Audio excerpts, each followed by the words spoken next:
All right, y'all, come in the room.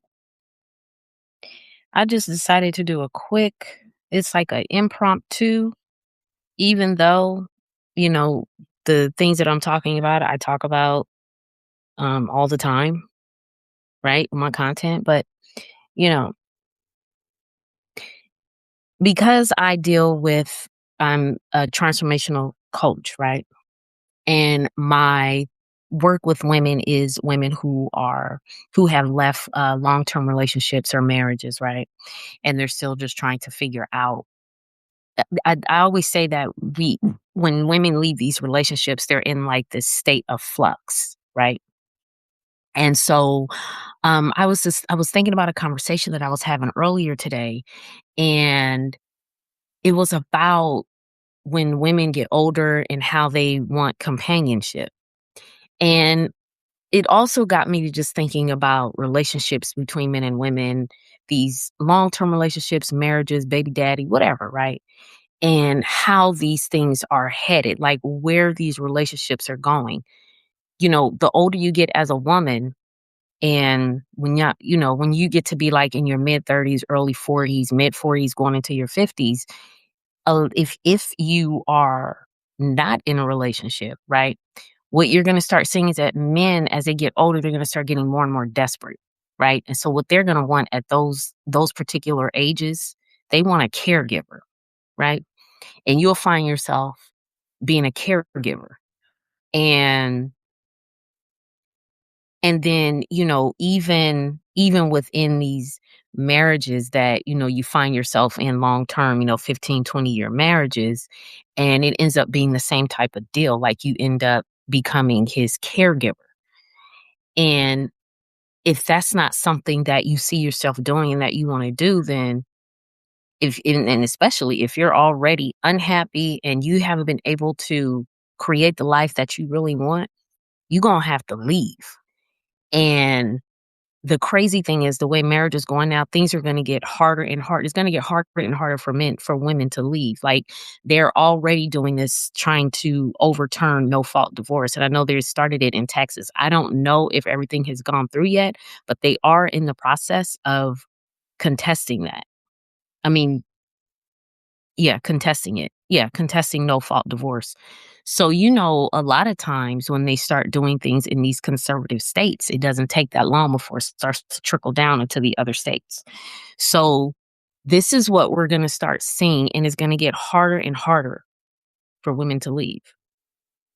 And and it's so interesting because what I see is this how marriages and stuff are going to be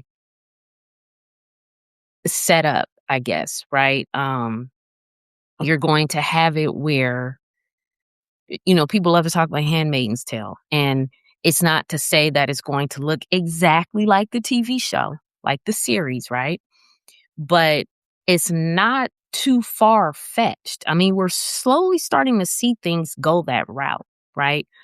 They're gonna be coming after, younger girls, teenage girls, 19, early 20s, because they really need to populate, because so many women are opting out of having children now. So it's gonna be they're gonna try and make it like attractive, right? To either stay in these marriages or for women to start getting back into these marriages where, it's going to be like, oh, we want you to be the stay at home mom, and we're going to give you money to have children, and we're going to give you tax breaks and all of this stuff. They're going to really try their best to get in your head because they see that women are opting out. Not only are women opting out, women are filing for divorce, as we know, at higher rates, and it's getting higher. There's this thing called gray divorce, and gray divorce is basically a woman who is premenopausal and premenopausal right in the thrust of menopause, and they're filing for divorce. There's this thing called walkaway wives, and I think it's sort of the same as the gray divorce. But with the walkaway wives, they may not necessarily be premenopause, but excuse me. Oh, excuse me, y'all. They may not necessarily be going through premenopause, but they're just walking away. And these women are ranging in the ages of like early 40s to mid 40s, right? And they've gotten to a point now where they're just like, I'm done. And they're walking away. And then, as I mentioned, the gray divorce, these are women who are premenopausal, right in the thrust of menopause. They might be between, 48, 52, 55 years old, and they're filing for divorce. Well, what happens during that time in premenopause, your estrogen levels are dropping drastically. Your estrogen levels, your oxytocin, all of these things, these hormones are dropping, right? These are the hormones that keep you attached. See, this is what's not talked about. The oxytocin, as they call it, the love hormone, the bonding hormone. I know for me, once I became aware of all of that, I realized that's what was going on with me when I had my son. Um, that oxytocin kicks in, and it's that bonding and that love hormone. Well, the same thing happens when you are intimate with a man, but it's not necessarily for that particular man. It's just a hormone that is released for us as women. So when you get to that phase in your life where those estrogen levels and those oxytocin levels start to drop, start to decrease, what you're seeing is that women are like, you know what? I'm older, right? I've been in this marriage for 15, 20 years. My children are grown. I'm done. Right? I'm done being the caregiver for him. You hear all the time where you'll hear women say, "Yeah, it's like I have 3 children at home." So say if they have 2 actual small children, 2 children, and then a husband. And so they're like, "It's like I have 3 children at home." So when she gets to that age and she starts experiencing those drops in those hormones, right? They're like, "I'm done. I'm out." I liken it to the crone phase because as women, we go through these 3 archetypes, the maiden, mother, the crone. Now, of course, there's all sorts of archetypes that you can embody. And I actually have a PDF on that. It's like a workbook. It's good for you. I designed it for where it's for women, and they can also do like the workbook with their daughters as well. So your daughters can understand, like, hey, what's my archetype, right? But the 3 main archetypes that we all go through is the maiden, mother, crone. And so the crone is that archetype that you start to embody. It is very much in alignment with premenopause, menopausal women. So what happens is when you get to the crone status, the crone gives no fucks. And that's what starts to happen with women when they get to that age. And so now you have this phenomenon called the gray divorce. And it's not even to say that the divorce was the marriage itself was like so toxic. People love to make it like women leave marriages only because the man was like this really mean and cruel, abusive dude, and the marriage was so toxic. And that's not always the case. Sometimes it's time to end that chapter of your life. Those vows of till death do us part, that was a way to just keep you locked in so you could stay married to the state. So that way you, your husband, and your children were all owned by the state. That's all that is. That is all about capitalism. That has nothing to do with, oh, we're so in love, let's be together forever. No. Now, I always feel like I have to do a disclaimer. And you know what? But I'm not doing a disclaimer. I ain't doing a disclaimer. That till death do us part bullshit is some bullshit. And people don't like when I say that, but hey. But that was a way to keep you, specifically women, to keep you locked into that construct, right? So it's like it's like an entrapment. Like I talk about this a lot. I did a podcast where I talked about marriage bonds and how those things came out of Europe, right? But now it's called a marriage license or marriage certificate. It's basically a marriage bond. And these were created as a transfer of property, meaning the daughter who was the property of her father, is now the property of her husband. So the marriage bond is basically a transference of property, right? So they like to pretty it up and make it sound, and this is where the romance comes in and all of this stuff, basically to cloud your judgment as a woman to get you locked into this construct. And what ends up happening is you become you basically become usurped into his life and his world and how he views the world, and you start to see the world through his lens, and you're just there to do that. You're there to help him achieve his dreams and goals. You're there to push out his babies. That's what you're there for.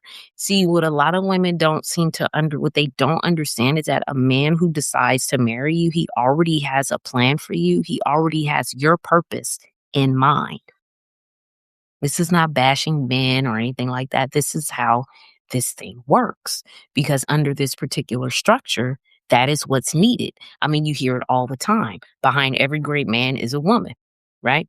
Napoleon Hill talks about it in his book Think and Grow Rich, how men men do all of these things for women. So they need a woman to behind them while they go out and pursue all of their goals and you know, and dreams and successes and all that stuff. And they have a woman at home supporting them in, you know, in those endeavors, right? So by her doing that, she's putting her life on hold. I always say that for women, you know, when we get married, it's like we take the core essence of who we are and we place her on the shelf and she just sits there, right? That is also she also hides in your shadow. So when I'm working with you in the coaching container, what we're doing is we are pulling that shadow. We're getting to know her, right? You know, with marriage, with women, you know, you're gonna change, right? You're not gonna be the same person you was when you marry him at 28 and now you're 48. Like you're not gonna be that same person. But you're expected to stay the same. So you go through all of these changes. Yes, just sitting on the shelf. So you're going through all of these changes. You're having babies. So you're going through this whole hormonal change and having children. Now they say that the studies show that it definitely changes the brain, which I think we already knew that. That's why we call it mom brain. That's what women were calling it. But you know, the bros in their science, they have to come up with some new phenomenon to say, hey, this is what happens. Well, we already know that. If you've had children, you already know what mom brain is like. Pregnancy brain and mom brain. You already know what that's like. So, um, but you have all of these changes that are taking place within your body. You have changes that are taking place neurologically. There's a whole lot of things going on with us as women, as we get older and we're having these children, right? So you get to a point where you're like, you know what? I don't want to do this anymore. And so then you start to feel bad about that because you've been told that you have to martyr yourself and you have to stay and you have to, you know, ride it out, hold him down, all these little cliches and stuff. Right. And so we it's like we get so locked into that and we really think that that's what we're supposed to do. Like women really think that they're supposed to martyr themselves and sacrifice themselves for marriage and motherhood. They really do think that. Like you are not supposed to do anything else with your life but be somebody's wife and somebody's mama. And that's it. And how dare you have the audacity to want to do something else? Who told you that you could do that? Right? So as you start to, and this is for women, like if you are a woman who has really been doing the work on yourself, you'll start to see that I don't think I want this. And so it's and you know, and it makes me think about how this whole phenomenon of putting women back into the home, right? And then I see these women on social media, on TikTok, and these women are they're like in their getting their doctorate degrees, and the doctorate degrees are focused on women's health, right? So there's this young lady, she's done so much work on the nervous system, women's nervous system, and the things that she is unlocking. And then there's another woman, I can't remember off the top of my head exactly what her work is, but it has to do with women's health. So it's like when you want to take women out of that field and put them back into the homes, who's going to do the work on women's health? Who's going to do the research? Because it's not a women's health is not a priority. It's just about, oh, just have babies. We just want you to have babies. We don't really care about how healthy you are. I mean, we'll kind of help you, when you're pregnant, because we want you to have that baby, right? But then once the baby comes and you start going through everything you're going through, we really don't care about all that. So there was this doctor, she's like the menopause doctor, right? And she was saying when she was in medical school, and she was saying how there was I think she was in her residency. I think that's what it was. And she was saying how there was no research or hardly any research or funding for women's health, specifically menopausal women. And so that sent her on this trajectory to really start to do that work and that research because men weren't doing it. So just think, if this woman wasn't doing that, she wouldn't have made those breakthroughs. And we probably, because of her, we have all of this knowledge and information now about menopause. So when you take women and put them back into the home and tell them that that's their only purpose, who's going to be out there doing that work for us? Who's going to be doing the womb work? Because the womb is women's work, right? So who's going to be doing the womb work if we're just placing all of the women back in the home? Who's going to be doing the research on women's health and unlocking these things? Like I said, this young lady with this work she's doing on the nervous system, I'm blown away. And it's hard. I don't impress that easily. So when I came across her work, I was like, yo, I am thoroughly impressed, right? So these marriages and these relationships, they're headed into, if we look at it as slavery now, yeah, that's what it's getting ready to be, even more so. And this also brings me to, I was doing numerology. I studied numerology, right? Numerology, etymology, astrology, all of the ologies, right? They all go together. And each letter in the alphabet corresponds to a number, right? And so I was breaking down the word husband and wife. And I broke it all the way down to, one ended up being broken down to the number 6, I believe, and one was the number 7. I think it was 6 and 7, yes. And the word marriage broke down to number 5. So number 5 in numerology represents chaos. It represents change, right? And then no, I take that back. 4. I think it came out to the number 4. I would have to go get my notes. But number 4 in numerology, it means systems and containment, right?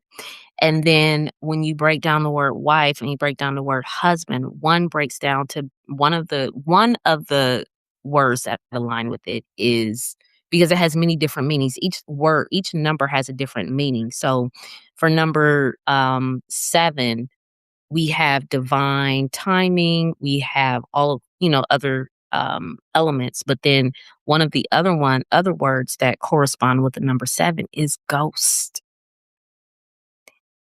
So wife, I believe, broke down to be ghost, and husband is broken down to mean illusion.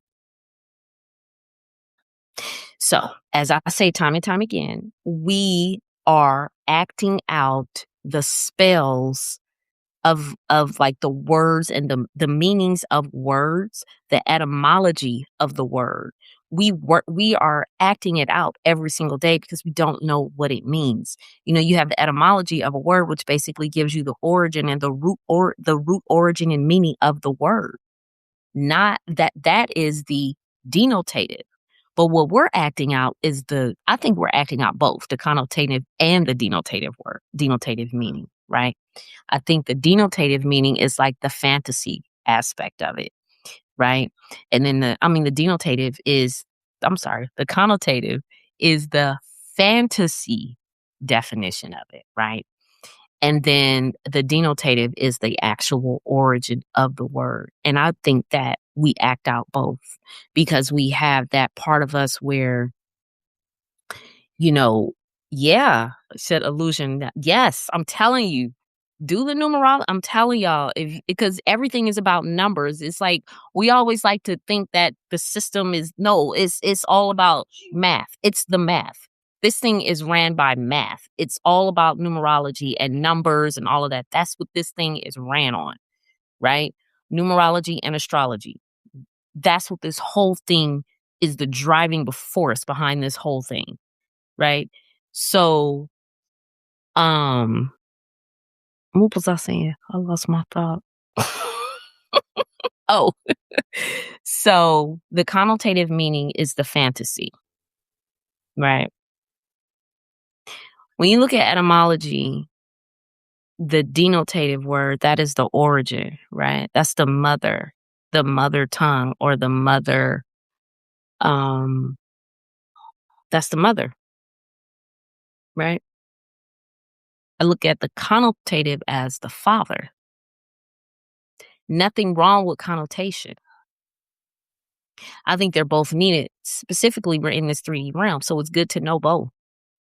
But it's one thing to know something and then being cognizant of how you move and how you navigate with that. It's another thing to not know about it and you're still moving with it. You know what I'm saying? So it's like you are acting out all of this without even realizing it. So it's one thing to know it and say, okay, I know that that's what this is. So now do I choose to engage or do I choose not to engage? Right. So when you know these things, when you're cognizant of and aware of it, now you can choose to whether you want to engage or not. Most people don't know anything about this. And so they're just engaging. They're like NPCs, right? So they're just engaging without even knowing. This is I always say that it's like it's this thing is about numbers and it's about chess, right? We hear this all the time. This whole system is about chess moves, right? And most people are pawns. They're in a game that they don't even know that they're playing, right? And because I work with women, specifically my work is women, I tell women all the time, you're a pawn in a game that you didn't even know you were playing. So now it's time to know. Now it's time to wake up and say, wait a minute, I know that I'm in this game. I know that I'm playing this game. So let me move more strategically now that I know. Right. So when I talk about where these marriages are headed, I remember I was talking to a friend of mine and I said, I think what they're going to do is they're going to have something for you as men and women. They're going to have a system set up for y'all to go like have your own community, right? And it's going to be specifically for y'all to just have babies, right? So they can just keep the machine going, keep the factory workers on, because you're always going to need that. That's not going anywhere. Even with all the technology that we're getting ready to be exposed to, you're still going to need worker bees. You're always going to need the worker bees. You're always going to need the cogs in the machine. And so that's what they are preparing you for. That's what we're going to contest no fault divorce, overturning Roe v. Wade. That's where all this stuff is headed. They are creating your future for you because humans are too busy acting out and living in a connotative lifestyle. Is that the word I want? They're living connotatively. I just made something up. They're living connotatively. But yeah, so if you are a woman who is very much wanting to have that companionship and that relationship with the man, nothing wrong with it. But you have to be so very, very careful. You have to do the work on yourself. You have to understand that everything is cold. The word men speaking cold. You have to understand all of that, and you gotta come already ready. Like, you don't want to enter into these unions as a codependent being. Like, you have to be where it's like, all right, we can see if we can do this, but as soon as you do some fuck shit, I'm out. That's the position women have to place themselves in. And that's why I talk about prenups. I am a major proponent of prenups. I don't care what assets you have, small assets, I don't care what it is, whatever it is, you need to get a prenup. It could be not just for large assets, but very small assets, whatever it is, you need to get a prenup. If he don't want to sign a prenup, that's a red flag. Because why? If anything, he should encourage it. Y'all should both be like, yes, let's sign a prenup, right? So I think that we have to look at marriage differently. I think the technology, I always like to call it that, that technology needs to be deconstructed, right? And we have to get out of the romanticized view that we have, right? It's not just women who romanticize marriage and relationships, men romanticize it too. But I think the difference is with men, they know a little bit more about the realistic aspect of it because they know what they want from you. They know what they want to extract from you. It's just that for women, for the most part, women are just going in here on this romance shit, right? And then they find themselves in these long relationships and marriages where they're just enduring a whole lot. I was talking to my sister today and we were talking about this was a friend of our aunt's. Um and I didn't know this about him, but you know, I forgot what he does, what sort of job he has or whatever, but he makes a really good salary, right? So apparently, you know, he does pretty well financially. And he was saying that his wife, well, first of all, he was saying he was like a straight drug addict for years. I didn't know this. I've only met this man in passing, like at family gatherings, so I don't really know a lot about him. But he's like really close to my aunt, right? They used to work together, whatever, right? So so I didn't know he was a drug addict, right? So I just found this out today. But the thing that struck me was that he was like, my wife endured years of my drug use. And so if anybody is going to get what I have, whatever I've worked for and everything, it's going to be her. Now, I thought that was really cool, right? I'm like, yeah, well, that makes sense. She should get it. She's had to endure your bullshit for years, right? But at the same time, it's like women will stay. And I think the reason why they stay is because they're looking at, okay, yeah, he's a drug addict or he's an alcoholic, but he has a really, really great job. Really he makes a lot of money. So I'm going to stay and endure all of this so I can reap all of that. And this is what a lot of women do.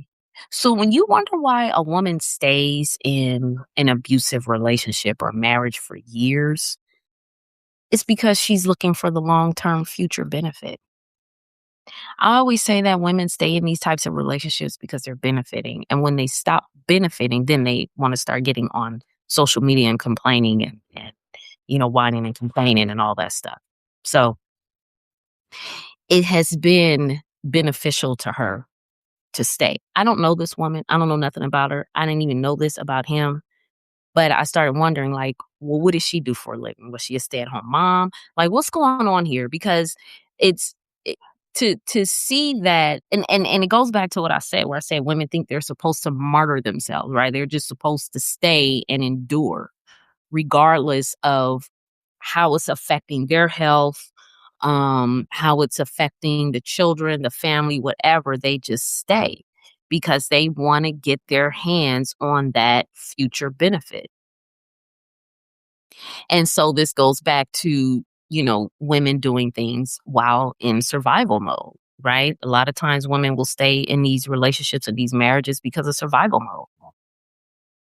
They don't, they could have possibly been a stay at home mom for years. And so they don't even know, like, what skills have I picked up? I don't even know what skill set I have.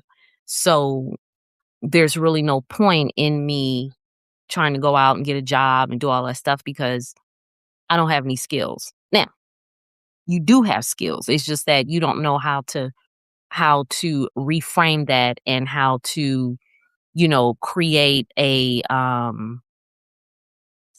don't want to say resume. I'm trying to say something else, but you have to know how to reframe all of that. So I say time and time again, take all those skills that you've gained over the years in your marriage, being every woman to this man and taking care of your children. Think about all of the skills that you've acquired over time and reframe that and make it work for you so you can create an income for yourself.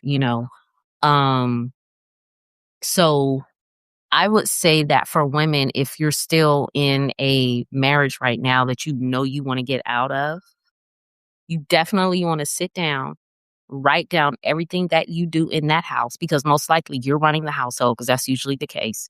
Women talk about we want the men to lead. No, you're already leading. You're leading. So take all of those skills that you've acquired over the years, write it all down. Like really think about it and write it down. And get on Chat GPT and have Chat GPT reframe it for you. And there goes your skill set.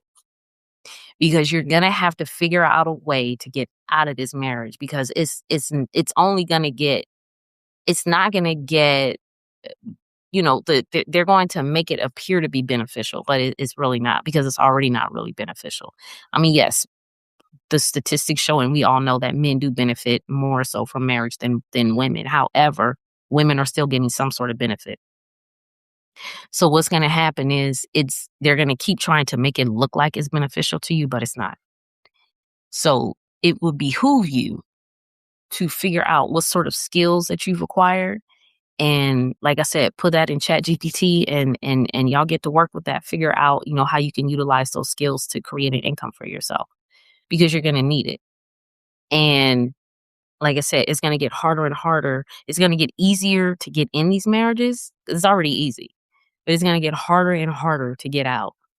Even as hard as it is now to get out, you can still do it. But if they're going to start contesting no fault divorce, and if they start doing it in the conservative states, it's not going to be that long before it starts trickling down in all of the other states, right? So, because you got states like what? Texas, Florida, New York, those three states, a lot of times they jump on the bandwagon with everything first. And then all of the other states follow suit. So if you are, like I said, if you're in these, if it's a baby daddy relationship, that actually will work better for you because it doesn't take a lot to get out of it. Your biggest issue is child support, if your children are still young. And I mean, if you've acquired assets together, I guess that would be a little bit trickier, but it still won't be as hard to do as if you are married because everything you do in your marriage becomes marital property. Everything. So it would be to your best interest to figure out a way now as to how to get out of it because, like I said, it's not going to be, they're going to, like I said, when I say they, the system, whatever, the machine, I always call it the machine, going to try to make it look like it's, oh, look at all these new benefits we're going to give you. If you have all of these babies, we're going to give you this money. Right. So they're definitely going to try and, you know, uh, pull the wool over your head, for lack of a better words, with that. And, and like I said before, these men, a lot of them are going to start getting desperate And, because there's already, I don't know if are y'all familiar with Diary of a CEO, the guy that was on there? I can't remember this dude's name, but all they kept talking about was how men are not having good mating choices and the male loneliness epidemic and how there needs to be an intervention. What does that mean? What kind of intervention are you talking about? They're saying that men aren't having children, and so there needs to be an intervention. Hmm, that sounds kinda curious to me. What kinda intervention are you talking about? Are you talking about forcing women to have babies? That's what it sounds like. So, like I said, it would be to your best interest as a woman to research these things. Look at where marriage is headed. Look at where they're trying to take it, because they're definitely trying to, put you back in the house. And this is not fear mongering or anything like that. This is just what is going on. Um, so it's it's like I said, it's very important for you to just understand, where we're headed and where you want to be, right? Are you want to be in this, stuck in it where you can't get out, or do you want to prepare yourself now so even if you are in one right now that you don't want to be in, you'll be able to do what you need to do to get out, and it won't be so hard. Because like I said, they're going to start making these changes, and men are going to start getting more and more desperate. And it's going to get harder and harder for you as a woman to get out. Not to say it's impossible. Nobody's saying that, but it's just going to be harder. So this is a good time now. If you want out, I would say get started now. And with what I do, like I said, my work is with women who have left marriages or long-term relationships, and so now they're sort of trying to figure out, how to navigate, because they've been seeing the world through his lens for so long that now it's like, okay, if I decide to do this or do this particular thing, am I doing it because he would want me to do it, or am I subconsciously wanting his permission to do it? So this is what we deal with in the one-on-one coaching in the container. It's a 4-week container. And this is what we're going to deal with. We're going to do a bit of a deep dive. It gets, that intensive work. We're going to deal with shadow integration, because all of those things hide in your shadow. And you have to know how to properly integrate that. And so when I talk about your shadow work, I talk about the cunning. These are things that we get into in the container. I have a young lady right now, I'm gonna help her get into, um I don't wanna talk about her personal business, but it's a certain, um the way she was seeing things, right? The It's kinda hard because, like I said, I don't wanna get into her personal experience, but basically, the thing that she saw as a problem, I told her that's actually her magic, that's her cunning. And so I'm gonna help her pull that out, right? So she can create the life that she really wants, because I think she's only about 3 years out. And that's the other thing too. Like I talk to women who are fresh out, and I talk to women who've been out like 3 to 5 years, but they're still operating in those same patterns, in that same loop of behavior that they were operating in when they were in the relationship or the marriage. And so they're still finding themselves making decisions from that space. And so what we do is we're getting you out of that, right? We're bringing back that inner authority that I talked about not too long ago. I had a master class where I was talking about inner feminine authority.